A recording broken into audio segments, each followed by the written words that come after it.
Good morning friends. आज हिंदू विवाह अधिनियम 1955 में नए टॉपिक द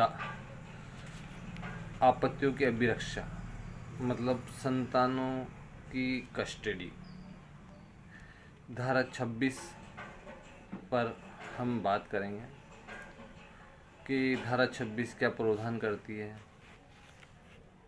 माइनर्स के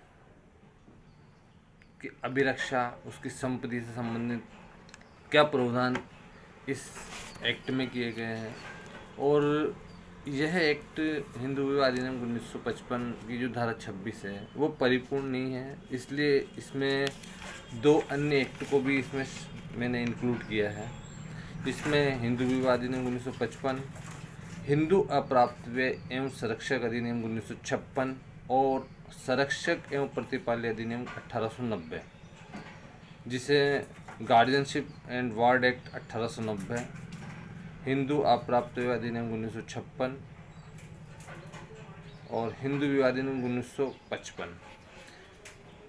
हिंदू विवाह अधिनियम 55 की धारा 26 आपत्तियों की कस्टडी से संबंधित प्रावधान करती है और हिंदू अप्राप्तव्य संरक्षण अधिनियम 1956 की धारा 13 किस तरह से माइनर को अपने गार्जियन को कस्टडी दी जाएगी, क्या देखा जाएगा, इस बारे में बात करती है। और गार्जियनशिप एंड वार्ड एक्ट 1890 की धारा 25 के तहत कौन से न्यायालय में ये प्रार्थना पत्र दिया जाएगा, इसके संबंध में प्रावधान करती है। आइए तो आज स्टार्ट करते हैं। आपत्तियों की अभिरक्षा धारा 26, न्यायालय अप्राप्य आपत्तियों की अभिरक्षा, भरण पोषण और शिक्षा के बारे में समय समय पर ऐसे आदेश पारित कर सकेगा और डिक्री में ऐसे उपबंध कर सकेगा जिन्हें वह न्याय संगत उचित समझे, और डिक्री के पश्चात इस प्रयोजन से अर्जी द्वारा ऐसे आवेदन पर ऐसे आपत्तियों की अभिरक्षा, भरण पोषण, शिक्षा के बारे में समय समय पर ऐसे आदेश उपबंध कर सकेगा जो ऐसी डिक्री अभिप्राप्त करने की कार्रवाई के लंबित रहते ऐसी डिक्री या आंतरिक आदेश किए जा सकते हैं। और न्यायालय पूर्वतः किए गए किसी भी आदेश को, पहले जो आदेश किए गए हैं आपत्ति यानी संतान के कस्टडी के संबंध में, उसकी शिक्षा के संबंध में, भरण पोषण के संबंध में, उन आदेशों को समय समय पर आवेदन किए जाने पर प्रतिशहित कर सकता है, निलंबित कर सकता है, उसमें फेरफार कर सकता है। इस धारा 26 में 2001 में एक परंतुक जोड़ा गया जिसमें कहा गया आवेदन किए जाने और प्रत्यर्थी मतलब जिस व्यक्ति से बच्चे की कस्टडी लेनी है उसे सूचना मिलने के 60 दिनों में इस प्रार्थना पत्र का निस्तारण किया जाएगा। धारा 26 यही प्रावधान करती है कि जब दोनों पति पत्नी का जब विवाद चल रहा है तो बच्चों को किसे इसकी कस्टडी सौंपी जाए। इस संबंध में जब कार्रवाई चल रही है, धारा हिंदू विवाह अधिनियम की धारा 13, 9, ये किसी भी तरह की तलाक से संबंधित या किसी भी तरह की हिंदू विवाह अधिनियम 1955 के तहत कार्रवाई चल रही है, तो धारा 26 के अंतर्गत बच्चों के अभिरक्षा, भरण पोषण और शिक्षा के बारे में समय समय पर कोर्ट आवेदन करने पर आदेश कर सकता है और भरण पोषण की राशि दिलवा सकता है। उसकी कस्टडी किसके पास होनी चाहिए, माता के पास, पिता के पास या अन्य के पास, ये डिसाइड कर सकता है। यह कार्रवाई चलने के दौरान इस धारा 26 में अपन संतान की कस्टडी के लिए आवेदन कर सकते हैं। अब आवेदन कर सकते हैं, कोर्ट आदेश कर सकता है, सब हो सकता है। पर इस अधिनियम 1955 में सारे तथ्यों को डिस्क्राइब नहीं किया गया है। मतलब कौन आपत्तियों की कस्टडी के लिए आवेदन कर सकता है, माइनर के संरक्षक कौन नियुक्त हो सकता है और कौन माइनर के संरक्षक के रूप में नियुक्त नहीं होने के लिए उसकी डिस्क्वालिफिकेशन है। तो आज हम बात करेंगे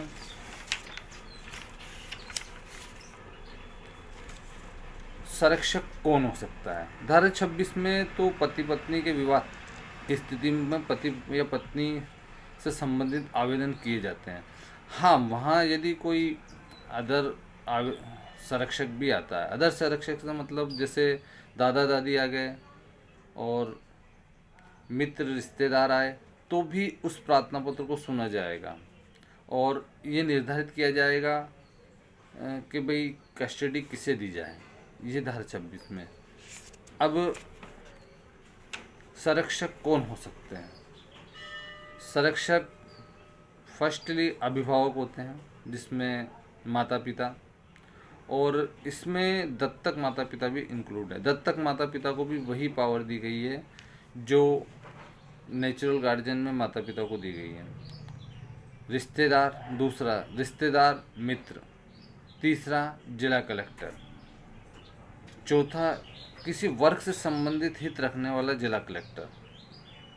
और जब अपन 4 इन वर्गों के बारे में बात कर रहे हैं तो 2 और गार्जियन हमारे इस अधिनियम में पाए गए हैं। De facto guardian. डिफेक्टो गार्जियन वो होते हैं जैसे कोई बच्चा माता पिता नहीं है और किसी भुआ ने पाला, पड़ोसी ने पाला, रिलेटिव ने पाला, इन्हें कोर्ट ने नियुक्त नहीं किया है, किंतु ये उस बच्चे की देखरेख कर रहे हैं। हालांकि ये जो डिफेक्टो गार्जियन है, आवेदन करे कोर्ट में तो कोर्ट इन्हें संरक्षक के रूप में नियुक्त कर सकता है। और ad hoc guardian. Ad hoc guardian temporary guardian होता है। किसी वक्त परिस्थिति के लिए बच्चे को उसको सौंपा जाता है कि इसका ये काम करवा देना। ऐसी स्थिति में इसे टेम्परेरी गार्जियन कहा जाता है, थोड़े समय के लिए एड हुक गार्जियन। अब कोर्ट किन सिद्धांतों को देखकर गार्जियन नियुक्त करेगा, इसके पहले हम गार्जियन नियुक्त किन्हें नहीं किया जा सकता, मतलब क्या डिस्क्वालिफिकेशन है कि इन व्यक्तियों को गार्जियन नहीं नियुक्त किया जाएगा। पहला, वह व्यक्ति ने धर्म परिवर्तन कर लिया, हिंदू ही नहीं रहा। तो जो हिंदू नहीं रहा तो एक हिंदू बच्चे को हिंदू के रूप में कैसे उसका पालन पोषण करेगा। फर्स्ट डिस्क्वालिफिकेशन, वह हिंदू नहीं रहा। दूसरी, उसने संन्यास ले लिया, जो खुद ही संसार से विमुख हो गया है, वो बच्चों का गार्जियन नियुक्त नहीं हो सकता, क्योंकि उसका इंटरेस्ट ही नहीं रहा। माइनर, एक माइनर दूसरे माइनर का गार्जियन नहीं हो सकता। पर इसमें इस संबंध में एक अपवाद है। हिंदू जॉइंट फैमिली में जो कर्ता होता है, कर्ता एक ऐसा पर्सन है जो नाबालिग भी हो सकता है। तो उस नाबालिग स्थिति में वह उसका माइनर का गार्जियन हो सकता है। ये एक अपवाद है। हिंदू अनडिवाइडेड फैमिली में ये रूल है कि कोई भी ऐसा बच्चा कर्ता के रूप में वो नियुक्त हो सकता है। और ऐसा व्यक्ति जो माइनर से अगेंस्ट हित रखता है, जैसे माइनर की संपत्ति है, उसका किराएदार है, वो उसकी प्रॉपर्टी पर बैठा है, उससे संबंध, तो वह व्यक्ति उसकी संपत्ति में इंटरेस्ट रखता है, तो वह व्यक्ति उसका गार्जियन नियुक्त नहीं हो सकता। उस बच्चे से अगेंस्ट हित रखने वाला व्यक्ति उसका गार्जियन नहीं हो सकता। और अब हम बात करेंगे धारा 39 गार्डियनशिप एंड वार्ड एक्ट 1890 में क्या बताया गया है। धारा 39 के अंतर्गत किसी गार्जियन द्वारा भरोसे का दुरुपयोग किया गया है, उसे नियुक्त किया गया है, उसे जो कार्य दिए गए हैं उसका पालन नहीं किया, भरोसा जो है उसने कुछ ऐसा कार्य किया है कि जो उसे डिस्क्वालीफाई करता है। कर्तव्य पालन में लगातार विफल रहा है, बच्चों को जो पालन पोषण करने के जो उसके कर्तव्य हैं उसको लगातार 1 बार 2 बार 3, इसने इस तरह की एक्ट कर दिए हैं कि लगातार ये नाबालिग के हित के लिए हानिकारक हो रहा है। तीसरा, असमर्थ हो गया है, जिससे मान लो उसके खुद को ही पालने की स्थिति में नहीं रहा हो, डिस्क्वालीफाई इस तरह की उसकी शरीर की स्थिति हो गई है कि अब वो बच्चे की देखभाल नहीं कर सकता है। चौथा, उचित देखरेख नहीं करता है, जिसलिए उसे नियुक्त किया गया है। नाबालिग को हर समय अटेंडेंस देने की उचित देखरेख नहीं करता है। अधिनियम के प्रावधान में जो दिए गए उसको रिस्ट्रिक्शन है, उसकी बार बार अवहेलना कर रहा है। उस बच्चों में बिल्कुल रुचि नहीं रखता है, प्रतिकूल रुचि रखता है, उसका कोई ध्यान नहीं रखता है। और 7वां पॉइंट, कोर्ट के अधिकार क्षेत्र के बाहर निवास करने लगा है। 8वां पॉइंट, वह दिवालिया हो गया है। 9वां, हिंदू नहीं रहा। और 10वां, उसने संन्यास ले लिया। इन ग्राउंड्स पर वह व्यक्ति डिसक्वालीफाई घोषित किया जाएगा, उसे संरक्षक नियुक्त नहीं किया जाएगा। अब संरक्षक कौन होते हैं? पहला होता है नैसर्गिक संरक्षक, जिसमें माता पिता और दत्तक माता पिता दोनों शामिल होते हैं। दूसरा होता है बाई विल, वसीयत द्वारा नियुक्त होता है। नैसर्गिक संरक्षक तो धारा 6 में बताया गया है। एक बाई विल धारा 9 में बताया गया है कि माता पिता ने किसी व्यक्ति को अपनी वसीयत के द्वारा नियुक्त किया कि हमारे बाद ये इसका संरक्षक होगा, ये इसकी देखभाल करेगा, इसकी संपत्ति की। कोर्ट द्वारा अपॉइंटेड, कोर्ट यदि किसी ने आवेदन किया, कोर्ट ने उसे संरक्षक के रूप में माना, उसे अधिकार दिया कि आप इसको देखो, तो कोर्ट अपॉइंटेड। एक प्रतिपाल्य अधिकरण द्वारा नियुक्त, जो नाबालिगों का अधिकरण है उसके द्वारा नियुक्त वो भी हो। तो 4 प्रकार के संरक्षक हो गए। अब संरक्षक तो नियुक्त हो गए, पर संरक्षक को जो नेचुरल गार्जियन है, कोर्ट अपॉइंटेड है, ये बाई विल वसीयत है, तो इनके ऊपर एक क्या पाबंदी लगाई गई है? पहली, इसमें नेचुरल गार्जियन हर धारा 8 के अंतर्गत नेचुरल गार्जियन की शक्तियाँ, नेचुरल गार्जियन और गार्जियन हर वह आवश्यक युक्त कार्य कर सकते हैं जो माइनर के फायदे के लिए है, प्रत्येक कार्य कर सकते हैं। इनके ऊपर रोक क्या है? माइनर की संपत्ति को 5 वर्ष से अधिक लीज नहीं कर सकते। यदि माइनर मेजर होने वाला है तो मेजर होने के 1 वर्ष से अधिक की लीज नहीं कर सकते।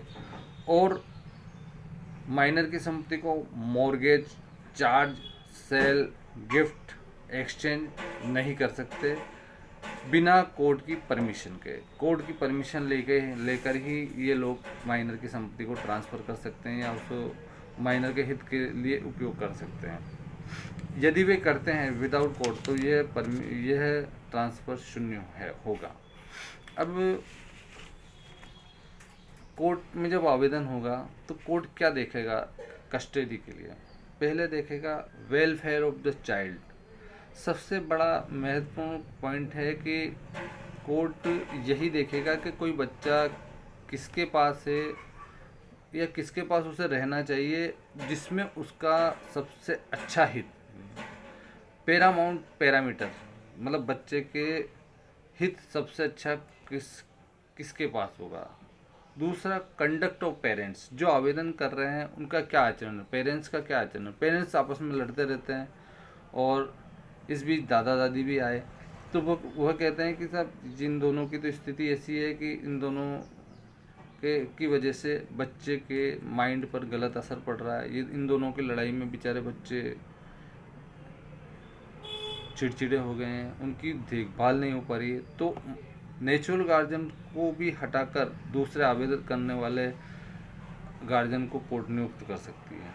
कैपेसिटी, यदि गार्जियनशिप के लिए कोई व्यक्ति आया, वो बिल्कुल निर्धन है, वो खुद को भी नहीं पाल सकता, तो ऐसे व्यक्ति को गार्जियनशिप नहीं दी जा सकती, क्योंकि माइनर को मेंटेन करने के लिए, उसको सुविधाओं के लिए ऐसा व्यक्ति चाहिए जो उसको मेंटेन कर सके। बच्चे का लगाव भी देखा जाएगा, बच्चा किस पर्सन से लगाव रखता है। आवेदन करने वाले व्यक्ति को वह पसंद ही नहीं करता, वो उसके पास जाना ही नहीं चाहता, तो ऐसे व्यक्ति को भी गार्जियन के रूप में नहीं किया जाएगा। बच्चे का वेलफेयर देखा जाएगा। बच्चा यदि किसी व्यक्ति को पसंद नहीं कर रहा पर उसका वेलफेयर वहाँ जाना है, उसका उचित है, तो कोर्ट वेलफेयर के ग्राउंड पर उसको भेज सकता है। ये डिस्कशनरी पावर है। अब बच्चे को कस्टडी के लिए उसकी उम्र का फैक्टर भी देखा जाएगा। उम्र का फैक्टर यह देखा जाएगा कि यदि बच्चा 5 साल से छोटा है तो मदर को ही फर्स्ट गार्जियन माना जाएगा। केवल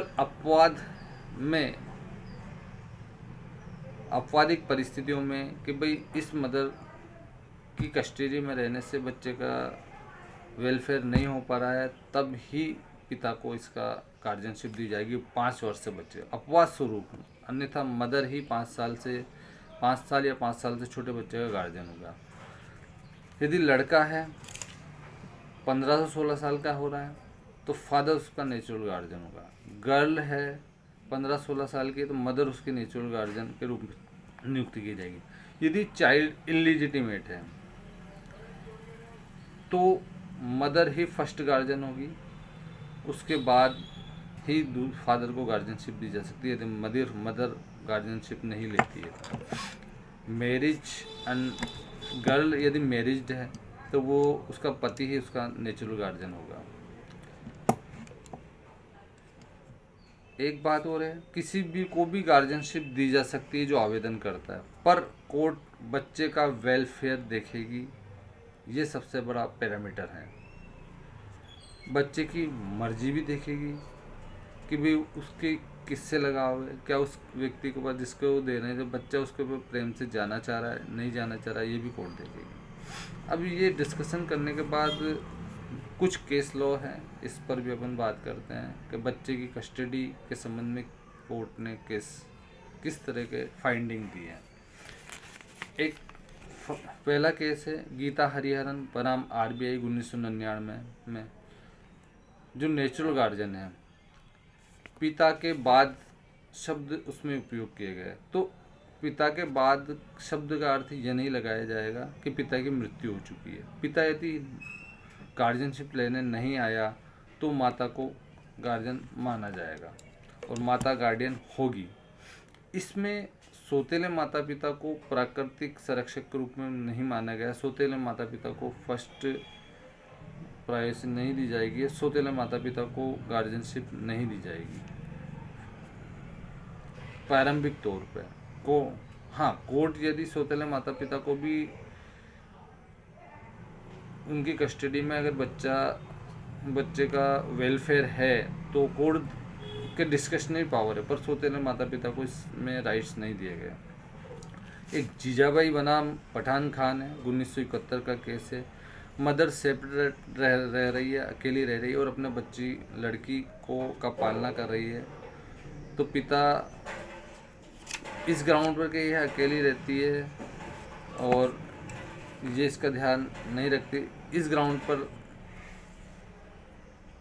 कि हम इतने सारे पर्सन हैं, हम इसका ज़्यादा बेटर ध्यान रखते हैं, इस ग्राउंड पर उसे डिस्क्वालीफाई नहीं माना जाएगा।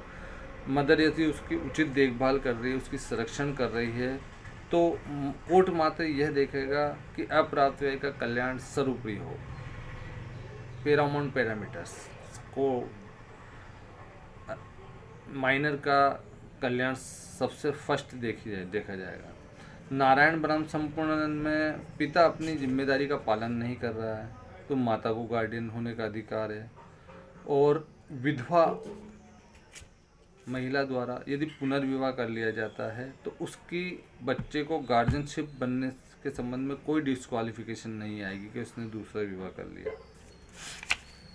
एक केस लॉ और है जिसमें भगवती बनाम कृष्णा यादव, नैसर्गिक संरक्षक से उसके बच्चे को गलत तरीके से छीन लिया गया है तो बंदी प्रत्यक्षीकरण रिट ऑफ हैबियस कॉर्पस के माध्यम से पुनः माता पिता को कस्टडी स्थापित की जा सकती है। ये उच्च न्यायालय में रिट लगती है। किसी बच्चे को गलत तरीके से उसके माता पिता से अलग कर दिया गया है तो रिट ऑफ हैबियस कॉर्पस के माध्यम से भी माता पिता को उसके बच्चे की कस्टडी दी जा सकती है। एक मोहन बनाम संज्ञा मोहन में यह कहा गया है कि 5 वर्ष से छोटे बच्चे को केवल अपवादिक मामलों में ही पिता को गार्जियनशिप दी जाएगी, अन्यथा माता ही नेचुरल गार्जियन होगी और माता को ही गार्जियनशिप मिलेगी। एक मानिकचंद बनाम रामचंद्र में कहा गया, नैसर्गिक संरक्षक वह सब कार्य करने की क्षमता रखता है जो बच्चे के कल्याण और लाभ के लिए आवश्यक हो।